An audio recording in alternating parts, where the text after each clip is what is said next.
السلام عليكم. لا تنسوا الاعجاب بالفيديو والاشتراك في القناة تشجيعا لنا لنستمر بنشر المزيد ان شاء الله. نأتي إلى الرجاء المتفوق الذي لم يدخل مرمى ولا هدف شيبه، 10 أهداف حتى الآن. اليوم يتفوق في هذه الجولة على حورية بهدفين دون مقابل.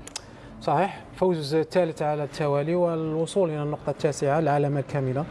مباراة اليوم كان سيطرة كما تعود عليها الرجاء، خصوصا في المباراة الأولى أو الثانية. هنا سيطرة في هذه المباراة، طيرت المباراة، خلق عدة فرص وزاد الهدف عند قبل نهاية الشوط الأول. اللاعب خاب بعد تمريرات لاعب حركاس، هدف مهم حرر اكثر الفريق وحرر اللاعبين لانهم اتيحت لهم فرص كثيره خصوصا في هذا الشوط، خصوصا اللاعب الحفيظي اللي يلعب لاول مباراه كاساسي منذ عودته الى الرجاء.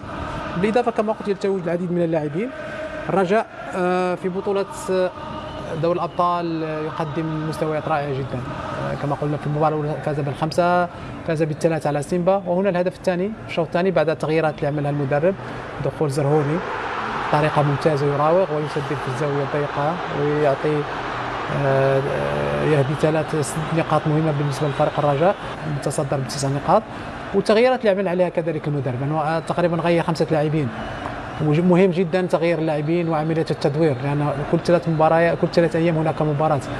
ينافس على الدوري، ينافس في دوري الأبطال، ضغوطات كثيرة على المدرب، على اللاعبين. الجمهور دائما ينتظر المستويات وينتظر دائما الألقاب، وخصوصا ألقاب دوري الأبطال.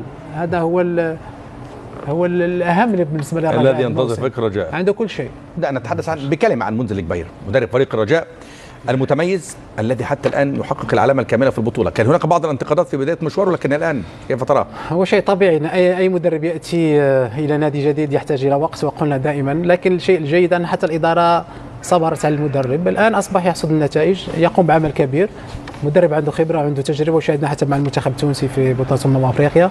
كما قلت عنده لاعبين. دائما أي مدرب يحتاج الأدوات، والأدوات هم اللاعبين. اللاعبين الآن متاحين له، تقريبا عنده فريقين، عنده لاعبين على مستوى، خصوصا في وسط الملعب، بدا الدفاع، يمكن الهجوم بالنسبة أقل، لكن مع تألق خابة، مع عودة زرهوني، مع بن جديدة، عنده لاعبين. الآن أصبح الضغط أكثر، المطالبة بالكأس إن شاء الله.